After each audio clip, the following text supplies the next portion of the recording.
வணக்கம் கன்னிராசி நண்பர்களே. வரக்கூடிய புரட்டாசி மாசத்துல உங்களுக்கு எந்த மாதிரியான பலன்கள் கிடைக்க போகுது அப்படிங்கிறது தான் இந்த பதிவில் நாம் இப்ப பார்க்க போறோம். உங்களுடைய ராசியில தான் புதன் பகவான் ஆட்சி பெற்று காணப்படுறார், உச்சம் பெற்று காணப்படுறார். அது உங்களுக்கு நல்லதுதான். ஏன்னா கன்னிராசிக்காரவங்களை பொறுத்தளவுக்கு உங்களுடைய கிரகம் எப்ப பலமா இருக்கோ அப்ப பூரா நீங்களும் பலமா இருப்பீங்க, உங்களுடைய வாழ்க்கையும் பலமா இருக்கும், நீங்க செய்யற செயல் ஒவ்வொன்றும் சிறப்பா இருக்கும். அதனால இந்த மாசம் உங்களுக்கு கண்டிப்பா ஒரு நல்ல மாசமா தான் இருக்கும். எடுக்கிற முயற்சிகள் எல்லாம் கூட வெற்றி பெறக்கூடிய ஒரு மாசம் தான் இந்த மாசம். உங்களுடைய எண்ணங்கள் பூரா ஈடேறக்கூடிய மாசமா இந்த மாசம் இருக்கும். நீண்ட நாளா விட்ட கல்வியை தொடரணும்னு சொல்லி ஒரு சிலர் நினைச்சுக்கிட்டு இருப்பாங்க. அதனால மறுபடியும் படிக்கிறதுக்குரிய சந்தர்ப்பங்கள் எந்த வயசுல இருந்தாலும் ஒரு சிலருக்கு வரும். அதே மாதிரி மாணவர்களுக்கு கல்வி சிறப்பா வரும். உங்களுக்கு நீங்க படிக்கிறது சம்பந்தமாவோ பிள்ளைகள் படிக்கிறது சம்பந்தப்பட்ட வகையிலையோ எதையாவது நீங்க யோசிச்சுக்கிட்டே இருப்பீங்க அந்த கல்வி சம்பந்தப்பட்ட விஷயத்துல. ஸோ அந்த கல்வி சம்பந்தப்பட்ட எதை வேணாலும் உங்களால நல்லா செய்ய முடியும், உங்களுக்கு அந்த வாய்ப்புகள் இருக்கும். அதே மாதிரி உங்களுக்கு அலைச்சல் திருச்சல் மட்டும் இருக்கும், ஒரு இடத்துல இருக்க முடியாது, அங்கிட்டு இங்கிட்டு போயிட்டு வர மாதிரி சூழ்நிலை வரும். இதனால வேலைக்கு கூட அடிக்கடி லீவு போடலாம், அல்லது சொந்த தொழில் செஞ்சுக்கிட்டு இருந்தா கூட நம்ம தொழில் நிறுவனங்களுக்கு அடிக்கடி போக முடியாது, அதை கொஞ்சம் கவனிக்க முடியாது. அதனால கொஞ்சம் அலைச்சல் திருச்சல் இருக்கதான் செய்யும். பிரிஞ்ச சொந்தங்களோட ஒன்று சேரணும் அப்படிங்கிற மாதிரியான எண்ணங்கள் எல்லாம் கூட ஒரு சிலருக்கு வந்துகிட்டு இருக்கும். அதுக்கான முயற்சிகளை கூட நீங்க எடுப்பீங்க.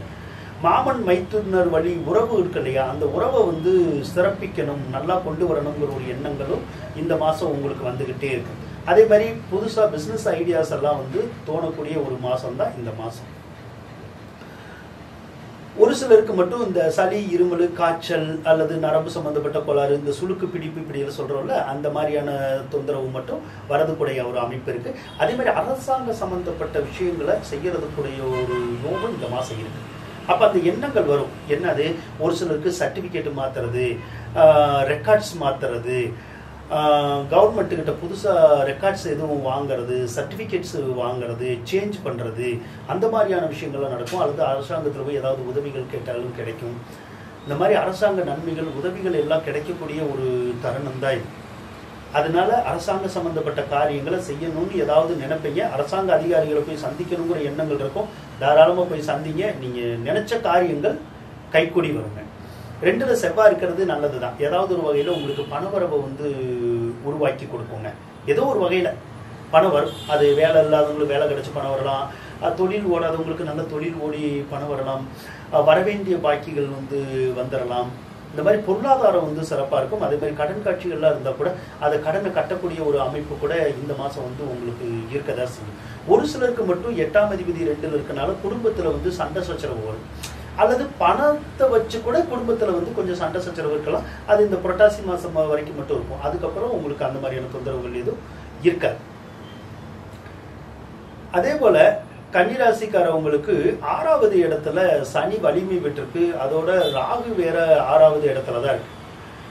அப்ப என்ன பண்ணும் அப்படின்னா, ஒரு சிலருக்கு முழங்கால் வலி வந்துடும், முதுகு வலி வந்துடும், இடுப்பு வலி வந்துடும், கழுத்து வலி, கைகால் வலி எல்லாம் நிறைய வந்துடும். அதனால ஒரு சிலருக்கு நிம்மதியா இருக்க முடியாது, மருத்துவ செலவுகள் எல்லாம் செய்யற மாதிரி கூட வந்துடும். ஒரு சிலருக்கு இந்த வயிற்று வலி வர்றது, அல்சர் வருது, கட்டி போன்ற நோய்கள் வர்றது, அல்லது தூங்காம இருக்கல, தூக்கமின்மை அப்படின்னு சொல்றோம்ல, அந்த மாதிரியான நோய்களை கூட இது இந்த கிரக அமைப்பு கொடுத்துரும்.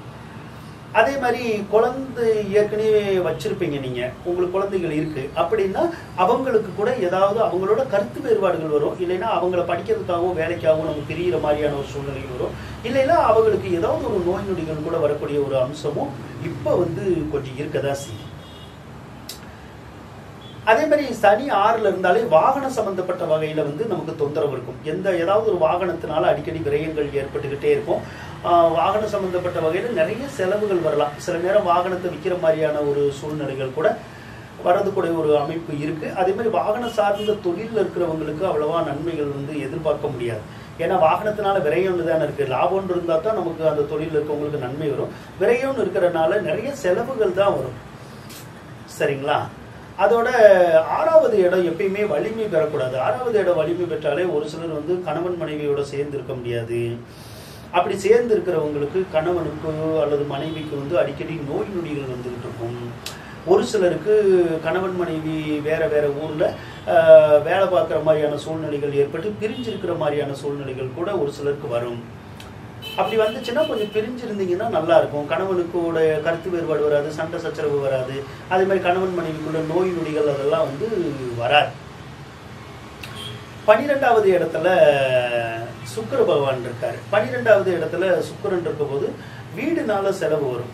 வீடுனால செலவுனா வீடு எது வாங்கணும்னா வாங்கலாம், கட்டணும்னா கட்டலாம். அதே மாதிரி வாகனத்தினால செலவு, வீட்டுக்கு தேவையான ஆடம்பர பொருட்கள், ஆபரணங்கள், அணிமணிகள், அந்த மாதிரி துணிமணிகள்லாம் கூட எடுக்கக்கூடிய ஒரு அமைப்பு இருக்குது. அதனால கூட கொஞ்சம் நிறைய செலவாகக்கூடிய அமைப்பும் இருக்குது. அதாவது காசு கிடைக்கிற காசு பூரா டோட்டலாக செலவாகிக்கிட்டே இருக்கும்னு காமிக்குது. அதனால கொஞ்சம் காசு பணத்தை வந்து நம்மளால மிச்சம் பண்ண முடியாது. ஏதோ ஒரு வகையில் அந்த செலவு இருந்துக்கிட்டே இருக்கும். எவ்வளோதான் நம்ம மிச்சம் பண்ணணும்னு நினச்சாலும் மிச்சம் பண்ண முடியாது. சில நேரம் கையில் இருக்க காசு பூரா தீர்ந்து, அக்கௌண்ட்டில் இருக்கிற காசு பூரா தீர்ந்து, கடன் வாங்கி கூட நம்ம செலவழிக்கிற மாதிரியான ஒரு அம்சம் கூட இந்த மாதம் கொஞ்சம் இருக்க தான் செய்யுது. அதே மாதிரி குரு பகவான் வந்து 4வது இடத்தை பார்க்கறனால ஒரு சிலருக்கு வீடு வாங்கலாம், கட்டலாம், வீடு வாங்கி தரும், பூர்வீக சொத்துல இருக்கிற வில்லங்கங்கள் எல்லாம் தீரும், சொத்து பராமரிப்பு செலவுகள் எல்லாமே விலகக்கூடிய ஒரு அம்சம் தான் இந்த காலத்தால். தாயாருக்கு இருக்கிற நோய் நொடி, பகைமை எல்லாமே விலகும். உறவினர்கிட்ட இருக்கிற பகைமை, அந்த உறவினர்கிட்ட இருந்து விலகி இருக்கிறது அதெல்லாம் கூட மாறும். ஸோ உறவினரோட வந்து நம்ம மீண்டும் சேரக்கூடிய ஒரு அம்சம் எல்லாம் கூட இப்போ இருக்கதான் செய்யுது. குரு பகவான் பொதுவாக 10வது இடத்துல இருக்கக்கூடாது. 10வது இடத்துல இருக்கிறவங்களுக்கு போன ஏப்ரலுக்கு மேலேயே பார்த்தீங்கன்னா வேலை இல்லாதவங்களுக்கு வேலை கிடைச்சிருக்கும், தொழில் இல்லாதவங்களுக்கு தொழில் கிடைச்சிருக்கும். அதே மாதிரி வேலை சரியில்லாதவங்களுக்கு சரியாக இருக்கும், தொழில் ஓடாதவங்களுக்கு தொழில் ஓட ஆரம்பிச்சிருந்துருக்கும். இப்போ இருந்து மார்கழி வரைக்கும் அந்த தொழில் வந்து சிறப்பாக இருக்கும், தொழில் நல்லா ஓடும்.